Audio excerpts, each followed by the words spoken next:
Hi cuties! Today's story is The Old Woman Who Named Things. The Old Woman Who Named Things.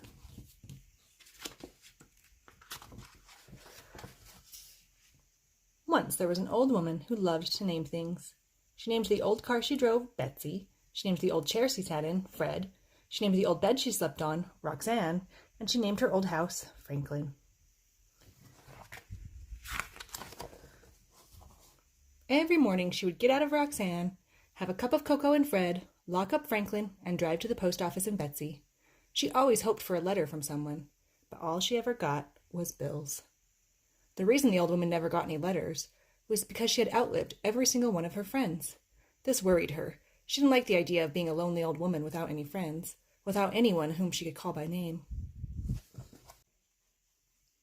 So she began to name things, but she named only those things she knew she could never outlive. Her car, Betsy, had more get up and go than anything around. Her chair, Fred, had never sagged a day in his life. Not one creak or moan had she ever heard out of her old bed, Roxanne. And her house, Franklin, had been standing straight for over 100 years and still didn't look a day past 20. The old woman never worried about outliving any of them, and her days were happy.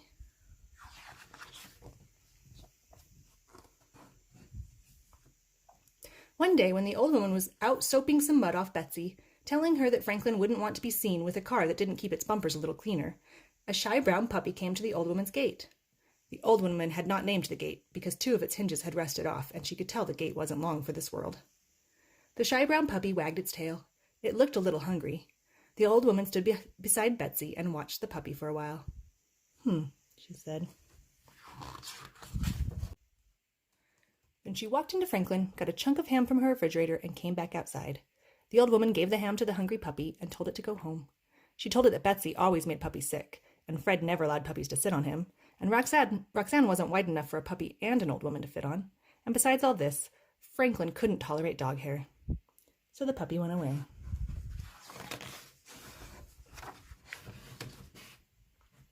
But the next day the puppy was back. The old woman was sitting in Fred, reading a book on everlasting flowers, when she saw the puppy through her window. "Go home," she called to the puppy. The puppy wagged its tail when it saw her. "Go home," she called again. But the puppy just kept wagging. The old woman noticed that it still looked a little hungry, so she went to her refrigerator. She gave the puppy a hunk of cheese and 2 biscuits. Then she told it to go home. The puppy went away. That night, as the old woman plumped up the pillows on Roxanne, she thought about the puppy. It was a very nice puppy, she thought. It was a very pretty puppy, she thought. But it couldn't stay. If it stayed, she would have to give it a name, and it could never last as long as Franklin or Fred or Betsy or Roxanne. She might outlive it, and she didn't want to risk that. She didn't want to outlive any more friends. She would just keep telling it to go home.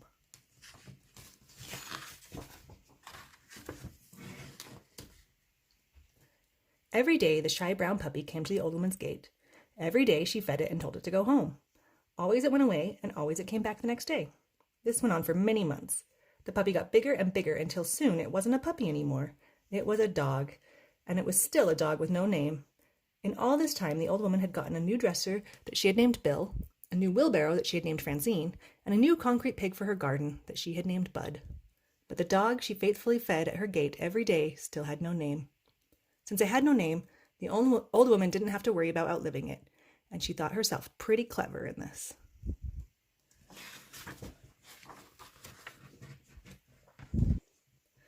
Then one day, the shy brown dog did not come to the old woman's house. She sat and Fred and watched the gate all day long, but the dog never came. The old woman felt sad. The next day again, the dog did not come. The old woman drove Betsy around the town looking for the dog, but she did not find it. The old woman felt even sadder.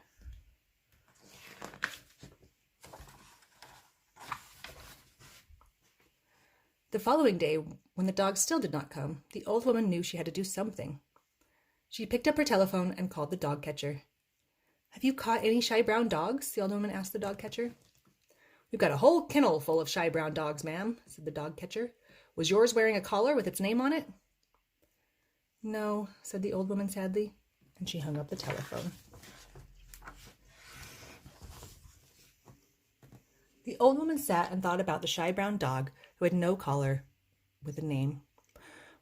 Whatever it was, no one would know that it was supposed to come to the old woman's gate every day, and that she was supposed to feed it and tell it to go home every day.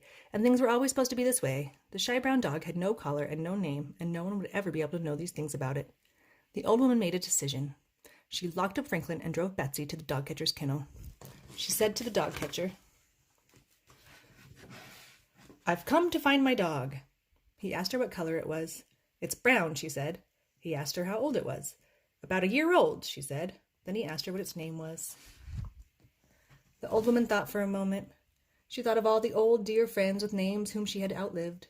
She saw their smiling faces and remembered their lovely names. And she thought about how lucky she had been to have known these friends. She thought what a lucky old woman she was. "My dog's name is Lucky," she told the dog catcher.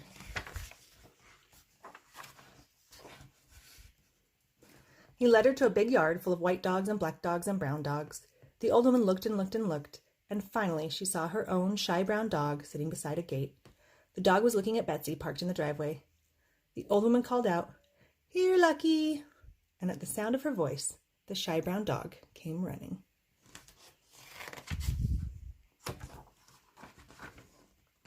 From that day on, Lucky lived with the old woman, and he always came when his name was called.